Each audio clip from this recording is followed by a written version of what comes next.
این هفته خبر تو خبر داره براتون از نظامی که غرق در ناامیدیه و سرانش میخوان با امید درمانی خودشون رو از مهلکی که در اون گرفتار شدن نجات بدن. از عظمای گردن شکسته شروع میکنیم. حضرت آیت الله خامنه ای با تاکید بر اینکه نباید به حد کنونی پیشرفت‌های علمی قانع بود افزودند اگر اندکی از کاروان حرکت علمی دنیا عقب بمانیم دیگر به این کاروان و قله‌های علمی نخواهیم رسید. بنابراین هیچ گونه توقفی در زمینه حرکت علمی نباید ایجاد شود. خط فقر 6 میلیون تومان. بعد این سید علی وافور نگران پیشرفت‌های علمی کشوره. اینم تصویری شماتیک از روند پیشرفت‌های نظام.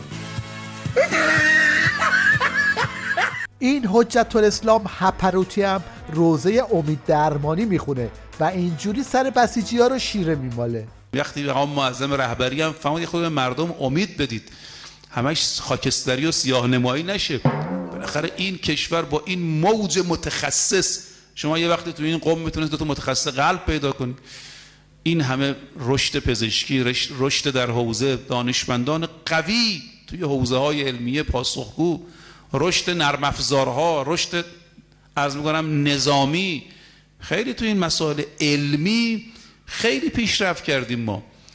حالا بشنوید از پاستور عباسی که مرزهای امید درمانی رو جابجا کرده و در عرصه توهم ولایی به نقاط جدیدی رسیده. برگزاری مراسم تاسوعا و عاشورا در حسینیه کاخ سفید، برگزاری مراسم نیمه شعبان در مهدیه باکینگهام لندن، مراسم شب‌های قدر در مسجد ورسای پاریس و موارد دیگه. بلیت سفر به ایستگاه فضایی شهید تهرانی مقدم، صلوات قطع کنید. در 1444 سفر فضایی، بلیت 2 سره رفت و برگشت به ایستگاه فضایی شهید تهرانی مقدم. بسیار عالی. سفر زیارتی بیت المقدس، این دیگه اون کهنه شده. یعنی از بس همه رفتن و اومدن دیگه عادیه، مثلا رفتن شاه عبدالعظیمه. حالا انشالله مریخ و در واقع نپتون. این پاستور عباسی میتونست متن سخنرانیش رو به جای سناریو بده بالیوود براش از این فیلم ها هم درست کنه.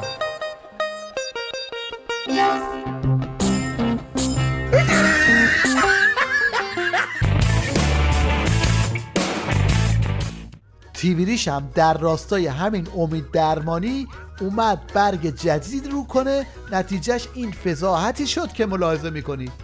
به یه نفر تو فرانسه جلیقه زرد پوشوندن تا بیاد پشت خبرنگارشون عکس قاسم سلیمانی رو نشون بده و به بسیجی‌ها بگه نترسید ما تو پاریس هم طرفدار داریم. و تقریبا از 4-5 ساعت هستش که اوج درگیری ها میدان باستی بود به عنوان نماد انقلاب فرانسه و اکنون به میدان جمهوری کشیده شده. در اینجا همونطور که صدا رو مشاهده میکنید پلیس فرانسه دائما داره از گاز اشک‌آور استفاده میکنه. حالا که صحبت از پاستور سلیمانی شد یه نگاهی هم به این پاچه‌خواری مجری تیویریش بندازید. این که فلان سعودی در خاطراتش میگه من رفتم آقای دکتر لاریجانی رو در ایران ببینم، در اون دیدار سردار سلیمانی رو دیدم. این رو ببینید، اینو بذارید کنار این که امروز آقای دکتر ظریف هر کجا حاضر میشه و گفتگو میکنه به اعتبار ملی ایران و جمهوری اسلامی ایران مقتدرانه لبخند میزنه. میان لبخند دیپلمات ما آقای دکتر ظریف و نگاه قهری و قدرتمندانه سردار سلیمانی یه وحدتی وجود داره. وحدتش ما اینا رو داریم. ولی آقای دکتر از شما خواهش میکنم اینها رو به ما یادآوری کنید تا بتوانیم تاب‌آوری کنیم. بله، همه این ادا و اصولا رو در میارن و ژست و فیگورا رو میگیرن، اما خودشون هم میدونن که ته خط کارشون ساخته است.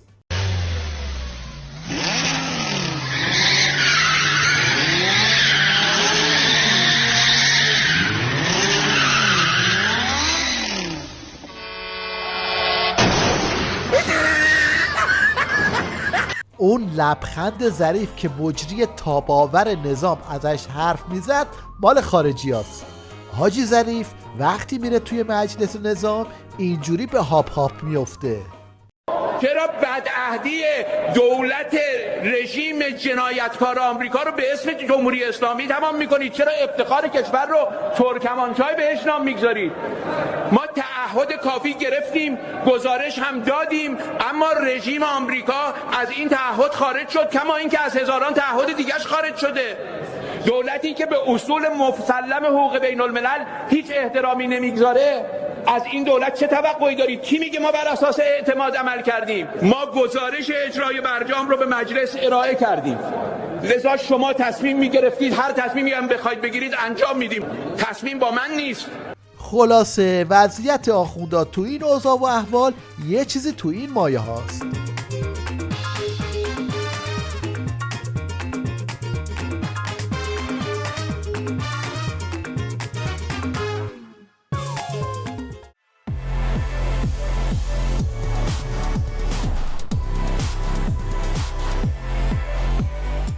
این پاسدار رفیق دوستم بعد از عمری مال مردم خوری تازه اومده میگه من یه ماشین لکسوس بیشتر ندارم. این در حالیه که مردم ایران از حد اقل‌های زندگی محرومن. اوضاع اقتصادی خوبه جا؟ بله. اوضاع اقتصادی خدا رو شکر فقیر نیستم، غنی هم نیستم. غنی هم نیستیم. غنی یعنی کی؟ سرمایه دار، ثروتمند. آقا الان خیلی ها میگن آقای رفیق دوست ازشون خوبه دیگه. خب بگن. نیست. معمولیه. من یه ماشین شاسی بلند لگزوس دارم، مال خودم.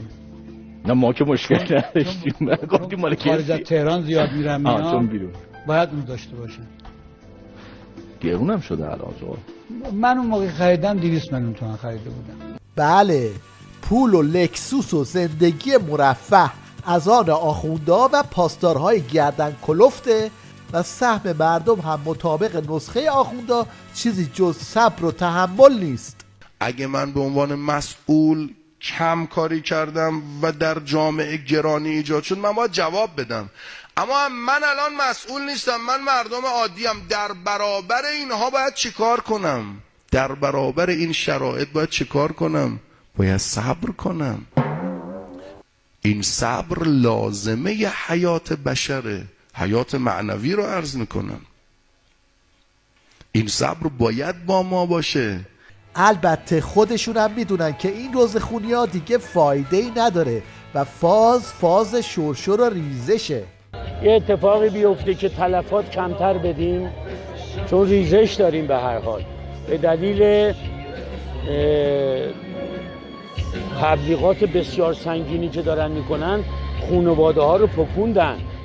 حضورشون توی دانشگاه ها توسط اساتید احمق و نفوذی، طرح درس‌های خائنانه، دانشگاه‌های بی‌خاصیت، بچه‌هامون رو دارن ازمون جدا میکنن. این ریزشه.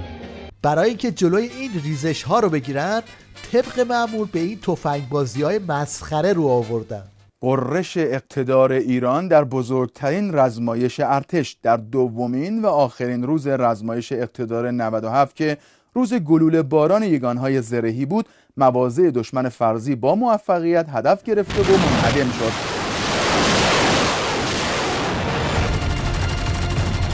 ده دقیقه آتش تهیه ریخته شد با بیش از 900 لوله که به سمت هدفها شلیک شد. البته نتیجه این مسخره بازی ها هم پیش معلومه. روزش همشون سرنوشتی جز این ندارن.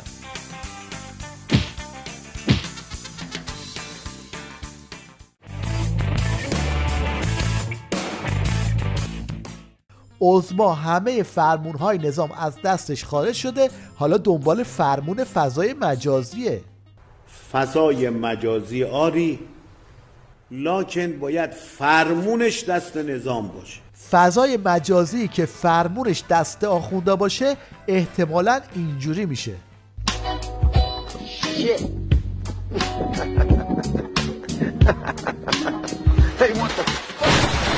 درسته که آخوندان نتونستن کیک زرد درست کنن، اما به جاش برای پاسدارای کشته شده در سوریه کیک درست کردن.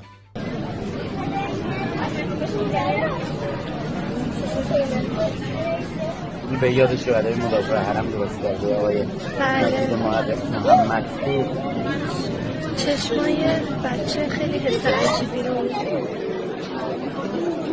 موها از پشمکه.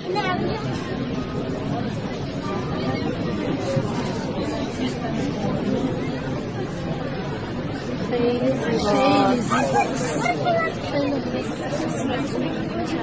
خودشون هم ایشون هستن.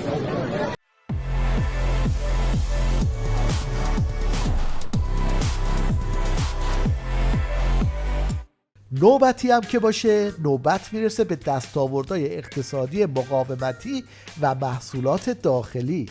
مرگ موش توی خرما توی امامزاده سرخانی. دقت کنین خرما میخورین داخلش رو چک کنین. این آخوند دجالم خالی بندی رو به اوج رسونده و از گوشت مسمومی میگه که توان سخن گفتن داشته، که یک گوسفند عرض کنم آلوده به زهر رو آورد برای پیغمبر داره در تاریخ. پرسیدی پیغمبر شما کجای گوسفند رو بیشتر دوست داره؟ گفتن کتف و دست گوسفند. با یک شگرد خاصی دست رو مسموم کرد، گذاشتن جلو پیغمبر اکرم. اونجا تا که 2 نفر دیگه هم بودن، اون 2 نفر به محضی که خوردن و از گلوشون پایین رفت تا پیغمبر اومدن بردارند و بگذارن تو دهانشون، اون گوشت به صدا در آمد که یا رسول الله من رو نخور که من مسمومم. داستان گرونی هم هر بار دامن یه جنس رو میگیره. یه روز رب گوجه فرنگی، یه روز هم مرغ. قیمت گوشت و مرغ کمرا رو میشکنه، عامل این همه گرونی یا دشمنه.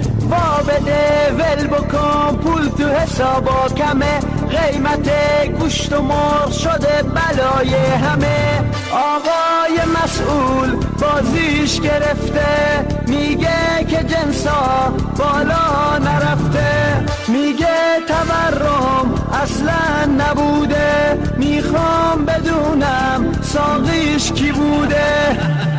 ما همه هفتمون گروی 8 خره، عراقی اومده زمینا رو میخره.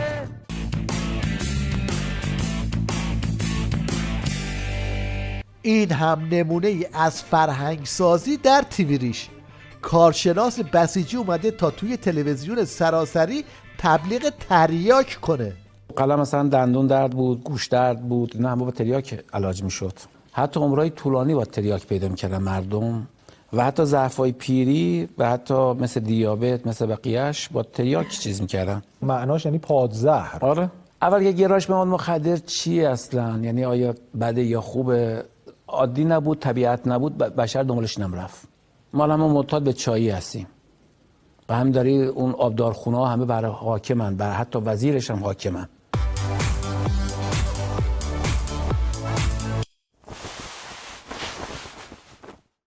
در پایان توجه شما رو به هندوانه‌ای جلب می‌کنیم که با دستان یک هنرمند تبدیل به یک اثر هنری میشه.